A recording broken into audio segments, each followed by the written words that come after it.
Hello प्यारे बच्चों, teach Y पीपीएसजी में आपका स्वागत है। और आज हम बात करेंगे एनसीईआरटी बेस्ड स्टडी पर, और इसमें हम कुछ इम्पोर्टेंट पॉइंट्स लाए हैं और ये आपके लिए, किसी भी क्लास के लिए, सभी के लिए इम्प्लीमेंट होगा। इसमें कुछ हम पॉइंट लाए हैं, जैसे कि 15-16 पॉइंट हैं। इनमें से आपका एक या दो नंबर का क्वेश्चन फंसी जाता है, जिसमें कि दिया है कि सभी तत्वों का अधिकतम गलनांक। तो इसमें कार्बन, सभी तत्वों, कोई भी तत्व है, उन सारे तत्वों में सबसे ज़्यादा गलनांक किसका है?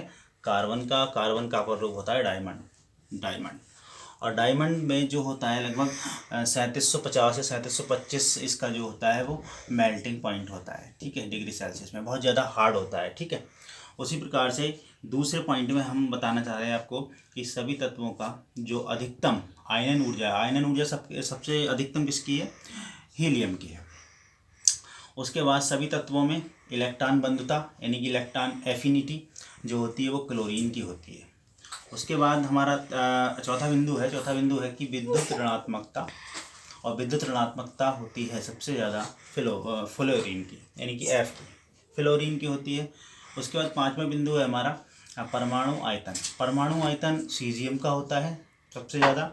और उसके बाद हमारा छठा बिंदु है अधिकतम घनत्व किसका होता है? ऑस्मियम का। ऑस्मियम हमारी एक धातु होती है, उसका होता है घनत्व। और घनत्व में क्या होता है? उसका जो आयतन होता है वो 22.57 ग्राम प्रति घन सेंटीमीटर होता है। इसी प्रकार से हमारा जो अगला बिंदु है उसमें है कि सभी तत्वों में न्यूनतम घनत्व, सबसे कम घनत्व किसका है? हाइड्रोजन का है। सबसे हल्की धातु कौन सी होती है? लिथियम होती है। सबसे प्रबल एसिडिक ऑक्साइड, अम्लीय ऑक्साइड कौन होता है? क्लोरेट होता है, Cl2O7 क्लोरेट होता है। धातुओं में अधिकतम गलनांक टंगस्टन का होता है। और सभी तत्वों में सबसे कम आयनन ऊर्जा जो होती है वो सीजियम की होती है। और एस ब्लॉक के रेडियो एक्टिव तत्व जो हैं वो फ्रांसियम है और रेडियम है। एस ब्लॉक के जो तत्व हैं उसमें फ्रांसियम और रेडियम दो ही रेडियो एक्टिव तत्व आते हैं। पी ब्लॉक के रेडियो एक्टिव तत्व में पोलोनियम आता है, एस्टेटाइन आता है और रेडॉन आता है।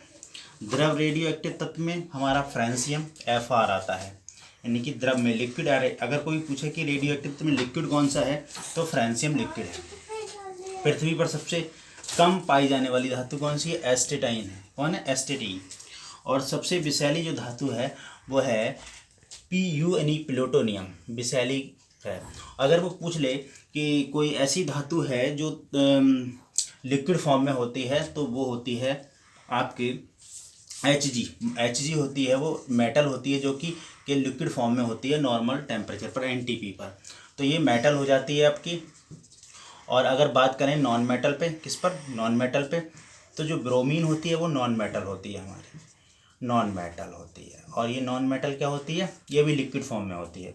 तो यहाँ मेटल लिक्विड फॉर्म में है या नॉन मेटल लिक्विड फॉर्म में है। और यहाँ पर एक रेडियो एक्टिव एलिमेंट है जो कि वो भी लिक्विड फॉर्म में है, जो कि फ्रांसियम है। तो प्यारे बच्चों, ये वीडियो बड़ी ना हो इसलिए मैंने इसके मैटर को पहले ही नोट डाउन कर रखा था, क्योंकि वीडियो लंबी चली जाती है, आप भी बोर हो जाते हैं। आखिर आपको ये जो आंकड़ा है वो बड़ी मुश्किल से ढूंढ के आंकड़ा हम पेश करते हैं। अगर आपको हमारे आंकड़ा ये अच्छे लगे, वीडियो पसंद आए तो लाइक शेयर सब्सक्राइब करें। बाकी धन्यवाद।